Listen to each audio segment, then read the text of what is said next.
Hello guys, welcome back. അപ്പോൾ ഇന്ന് ഞമ്മ മൂത്തമ്മാൻ്റെ വീട്ടിലേക്ക് പോവാണ്. മാണിക്കോത്താണ് മൂത്തമ്മാൻ്റെ വീട്. അവിടം വരെ ഒന്ന് പോയി വരാമെന്ന് വിചാരിച്ചു വെറുതെ പോകുന്നതാണ്. അപ്പോൾ ഇതാ ഞാൻ കാറിൽ കയറിയിരുന്നു. അപ്പോൾ ഉപ്പ ഇതാ പാട്ടൊക്കെ സെറ്റാക്കുകയാണ്. അങ്ങനെ പാട്ടൊക്കെ സെറ്റാക്കി ഞമ്മ പോവാണ് ഗായ്സ്.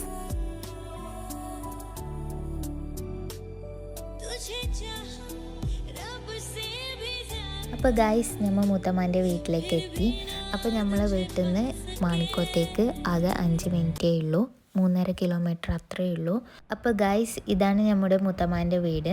അപ്പോൾ മൂത്തമ്മ ഇവിടെ കുറേ ചെടികളൊക്കെ നട്ടിട്ടുണ്ട്. അപ്പോൾ നിങ്ങൾക്ക് ഞാൻ ആ ചെടികളൊക്കെ ഒന്ന് കാണിച്ചു തരാം. ഇവിടെ ഒരുപാട് ചെടികളുണ്ട്, എനിക്ക് ഇതിൻ്റെ ഒന്നും പേരൊന്നും അറിയില്ല. ചെടികളുടെ പൂന്തോട്ടം തന്നെയാണ് ഇവിടെ ഉള്ളത്. അങ്ങനെ ഞാൻ ബിസ്ക്കറ്റും ഹോർലിക്സും കുടിച്ചു. അങ്ങനെ നമ്മൾ വീട്ടിലേക്ക് മടങ്ങി പോവുകയാണ് ഗൈസ്. അപ്പോൾ ഇന്നത്തെ വീഡിയോ ഇത്രയേ ഉള്ളൂ. അപ്പോൾ നെക്സ്റ്റ് വീഡിയോ ആയിട്ട് വീണ്ടും കാണാം. ബൈ.